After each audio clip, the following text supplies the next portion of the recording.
नमस्कार स्टूडेंट्स, मैं डॉक्टर मीनाक्षी नेगी, राजनीति विज्ञान विभाग PNG PG college Ramnagar Nainital से।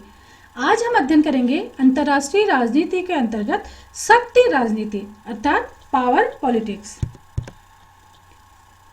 शक्ति आधुनिक राजनीति की केंद्रीय धारणा है या केंद्रीय धुरी है। राज्य, संप्रभुता, सरकार, कानून आदि में शक्ति को प्रमुख अंतर्निहित तत्व माना जाता है। बेकर ने कहा कि राजनीति से शक्ति को अलग नहीं किया जा सकता। लासवेल तथा कैटलिन ने राज्य विज्ञान को शक्ति का विज्ञान कहा। अगर हम राजनीति की बात करें तो ये शक्ति के लिए ही संघर्ष है। मैकियावेली, हॉब्स, कौटिल्य, बोसांके आदि प्रमुख विचारकों ने शक्ति और उससे संबंधित तत्वों के अध्ययन की ओर प्रचुर ध्यान दिया। कौटिल्य ने तो स्पष्ट कहा, समस्त सांसारिक जीवन का आधार दंड शक्ति ही है। अगर राजा चाहता है कि उसको देखकर राज्य में शासन कायम हो या राज्य की जो व्यवस्था है वो सुदृढ़ हो, वो बनी रहे और अन्याय स्थापित ना हो, तो उसे लोगों को दंड भी देना पड़ेगा और यह दंड शक्ति का ही प्रतीक है। राजनीति को शक्ति के अभाव में अस्तित्व विहीन कहा जा सकता है। अपनी शक्ति के माध्यम से ही अंतर्राष्ट्रीय संबंधों का निर्माण कोई राष्ट्र करता है। जब वो अपना राष्ट्रीय शक्ति का विकास करेगा तभी वह अंतर्राष्ट्रीय क्षेत्र में अपना योगदान देगा या अंतर्राष्ट्रीय संबंध वो बनाएगा। मैकाइवर के अनुसार समस्त गति, सभी संबंध, सभी प्रक्रियाएं, समस्त व्यवस्था और प्रकृति में घटित होने वाली प्रत्येक घटना शक्ति की अभिव्यक्ति है। यहाँ तक कि जब प्रकृति में कोई घटना घटित होती है तो वह भी अपनी शक्ति को ही उजागर करती है। वस्तुतः राजनीति में शक्ति की वही भूमिका है जो मार्केट में धन की। अगर आप मार्केट में कोई उत्पाद निकाल रहे हैं या कोई उत्पाद बेच रहे हैं, आप उसका आकलन इसी आधार पर लगा सकते हैं कि वो उत्पाद अच्छा है जब आप ज़्यादा पैसा उससे कमा लेंगे, ज़्यादा मुनाफा कमा लेंगे। तो उसी तरीके से राजनीति में भी जो शक्ति है उसका योगदान है, उसका महत्व है। यह अंतर्राष्ट्रीय राजनीति की महत्वपूर्ण अवधारणा है क्योंकि अंतर्राष्ट्रीय राजनीति संघर्ष को सुलझाने के कार्य करती है। कौटिल्य ने इसे बल प्रयोग के रूप में कहा। कौटिल्य ने कहा कि जो बल प्रयोग है वही क्या है, शक्ति है।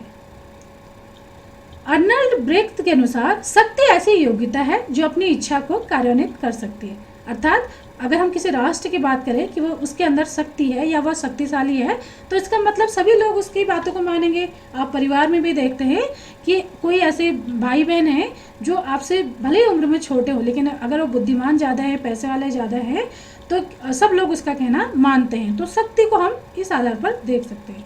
मॉर्गनथौ के अनुसार शक्ति को कार्यान्वित करने वालों तथा उनके बीच जिन पर उन्हें कार्यान्वित किया जा रहा है एक मनोवैज्ञानिक संबंध है।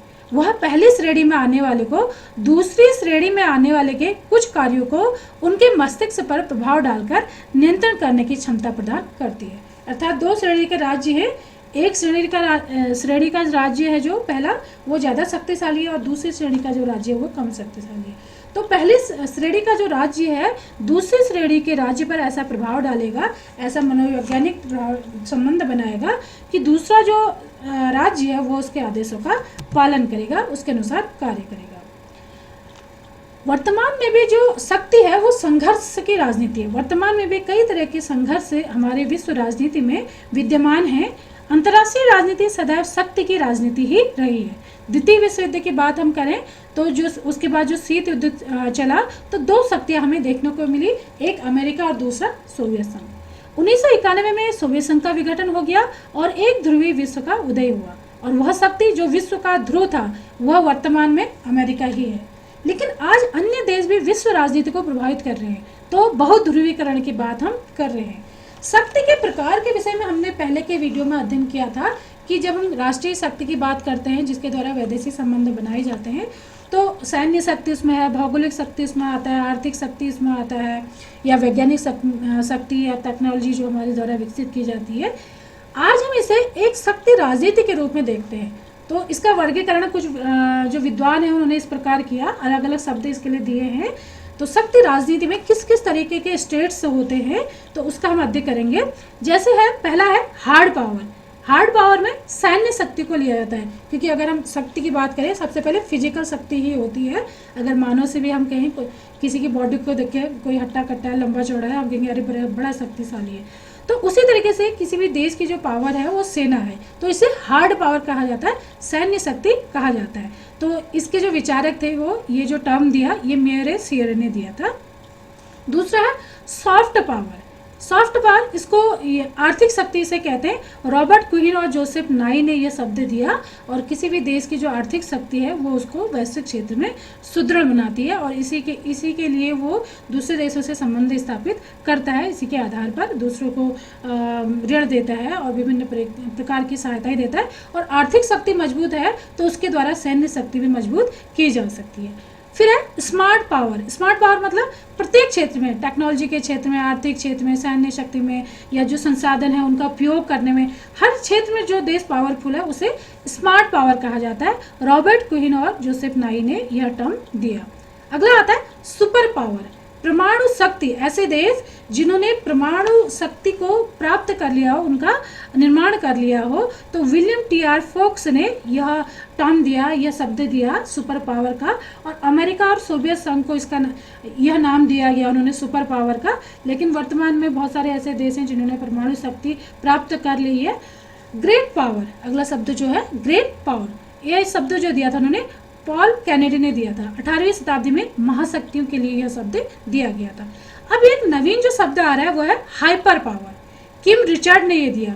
वर्तमान एक ध्रुवीय विश्व में अमेरिका के लिए इसका प्रयोग होता है। हाइपर मतलब ऐसा ध्रुव या ऐसा शक्तिशाली देश जो सारे देशों को अपने नियंत्रण में लेना चाहता है, सारे देशों पर इसका प्रभाव है। तो एक ध्रुवीय विश्व में वर्तमान में अमेरिका की यही स्थिति देखी जाती है। सत्य राजनीति के विषय में लिखी गई पुस्तकों में मार्टिन वाइट की 1979 में लिखी गई पुस्तक और गॉफ मॉर्गन की गुड एंड बैड पावर 2005 में लिखी गई पुस्तक है, जो कि शक्ति पर या शक्ति राजनीति पर लिखी गई पुस्तक है।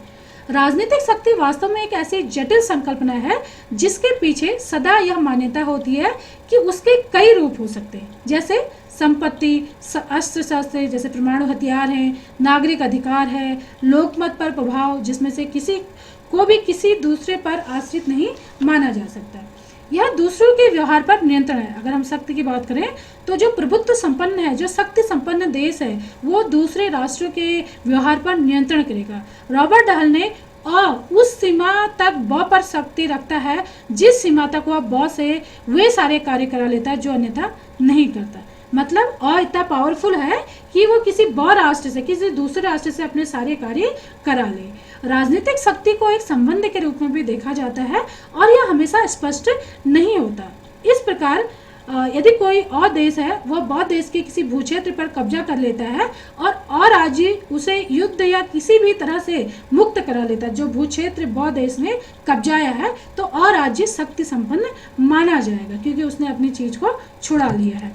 शक्ति संबंध, जब शक्ति संबंध होते हैं तो उनमें किन किन बातों का ध्यान रखा जाता है, इसकी स्थिति का पता लगा पाना अत्यंत कठिन है। राजनीतिक संबंधों से तात्पर्य जन शक्तियों व देशों के बीच आपसी संबंधों से है। राजनीतिक शक्ति में तीन बातें देखी जाती हैं। जब शक्ति का निर्माण किया जाता है या शक्ति का वर्चस्व होता है या शक्ति की राजनीति खेली जाती है तो उच्च और अधीनस्थ के बीच संबंध है। कोई शक्तिशाली राष्ट्र है वो अपने से कम शक्तिशाली राष्ट्र के साथ संबंध, वैसे वैदेशिक संबंध विकसित करता है। दूसरा है शक्ति का प्रयोग अंत में जनता पर होता है। जो भी शक्ति है उसका प्रयोग या उससे जो प्रभावित होती है वो किसी भी देश की नागरिक होती है। अगर भारत अमेरिका के साथ या फ्रांस के साथ वैदेशिक संबंध बनाना चाहता है तो उसका उद्देश्य यही होता है कि उससे भारत के हितों को साध कर भारत की जनता के लिए कुछ अच्छा प्रयोग किया जाए। यह मनोवैज्ञानिक संबंध प्रकट करती है। राजनीतिक शक्ति के स्रोत, राजनीतिक शक्ति के सभी घटकों की सूची दे पाना संभव नहीं है। अलग अलग विद्वानों ने अलग अलग बातें कही हैं कि राजनीतिक शक्ति में क्या क्या ले सकते हैं। धन संपदा को ले सकते हैं, प्राकृतिक संपदा हो सकती है, मानव शक्ति होती है, शस्त्र हो सकते हैं। इस प्रकार किसी भी राज्य के द्वारा शक्ति का प्रदर्शन करना जिससे कि दूसरे राष्ट्र उसके प्रभुत्व को माने या उससे डरे, तो यही शक्ति की राजनीति कही जा सकती है। वर्तमान में भी हम देखते हैं कि अमेरिका जो अर्थव्यवस्था है वो संपन्न अर्थव्यवस्था है। धन संपदा भी आवश्यक है किसी भी अर्थव्यवस्था को सुदृढ़ करने के लिए, और इसके साथ साथ प्राकृतिक संपदा भी किसी देश को शक्ति के रूप में स्थापित करने के लिए आवश्यक है। जैसे कि तेल उत्पादक जो देश हैं, ये उनकी एक प्राकृतिक संपदा है जो कि अमेरिका के पास नहीं है, तो अमेरिका इस चीज के लिए उनके ऊपर आश्रित है। मानव शक्ति भी शक्ति के रूप में मानी जाती है। वैज्ञानिकों के द्वारा ही देश के विकास में महत्वपूर्ण कार्य किए जाते हैं। वर्तमान में परमाणु हथियारों से संपन्न कई देश हैं और ये देश भविष्य में कोई शत्रु पैदा न हो और उनके ऊपर कोई आक्रमण न करे, इसलिए अपनी जो शक्ति है उसको बढ़ा रहे हैं। और कोई भी देश है वो इसीलिए अपनी शक्ति को बढ़ा रहा है। शक्ति राजनीति को आप इस तरह भी देख सकते हैं कि अरब देशों के पास तेल के अपार भंडार हैं और ये इसके द्वारा ही विश्व राजनीति को प्रभावित कर रहे हैं। बहुत धनी या संसाधनों के संपन्न होने के बाद भी कोई देश शक्ति संपन्न या शक्ति राजनीति को प्रभावित नहीं कर सकता। पैसा भी उसके यहाँ बहुत है लेकिन और संसाधन भी बहुत है, लेकिन उसका उपयोग सही से नहीं कर पा रहा है, तो जरूरी नहीं है कि वो विश्व राजनीति को प्रभावित करे। इसलिए शक्ति के अन्य स्रोतों में ज्ञान को भी देखा जाता है, अर्थात जो वहाँ के नागरिक हैं, वहाँ के जो वैज्ञानिक हैं, वो उन संसाधनों को किस प्रकार से प्रयोग कर रहे हैं जिससे कि कोई भी देश कूटनीति के द्वारा विश्व राजनीति को प्रभावित कर सकता है। शक्ति राजनीति 4 प्रकार से प्रभावित होती है, अर्थात कोई भी देश 4 साधनों के माध्यम से अपने देश के हितों को प्रभावित करने का कार्य करता है। पहला तो है समझाना। शक्ति को के प्रयोग के द्वारा जो दूसरे देश हैं उनको समझाया जाता है कि तुम ये कार्य करो, या किसी राष्ट्र को अपने पक्ष में लिया जाता है। दूसरा प्रलोभन, मनोवैज्ञानिक प्रलोभन हो सकता है, भौतिक हो सकता है, भूप्रदेश हो सकता है, आर्थिक या राजनीतिक प्रलोभन दिया जा सकता है किसी भी देश को अपने पक्ष में करने के लिए। तीसरा है दंड। दंड का प्रयोग अंतिम प्रयोग के रूप में होता है, इसमें पहले धमकी दी जाती है, और बल लास्ट में जो होता है, बल प्रयोग के द्वारा, युद्ध के द्वारा अपनी शक्ति का वर्चस्व स्थापित कर लिया जाता है और ये अंतिम प्रयोग माना जाता है। अमेरिकी परराष्ट्र सचिव कार्डेहल ने 1943 में मॉस्को कॉन्फ्रेंस से लौटते हुए कहा था कि संयुक्त राष्ट्र संघ की स्थापना शक्ति राजनीति को समाप्त करके अंतर्राष्ट्रीय सहयोग के नूतन अध्याय का सूत्रपात करना है, परंतु शक्ति राजनीति को समाप्त नहीं किया जा सकता है। यह हमेशा से चली आ रही है क्योंकि स्वयं को सुरक्षित रखने हेतु दूसरों पर प्रभुत्व स्थापित करने की मानव की पहले से ही प्रवृत्ति रही है। शक्ति प्राप्ति के लिए होड़ वर्तमान विश्व राजनीति की विशेषता है।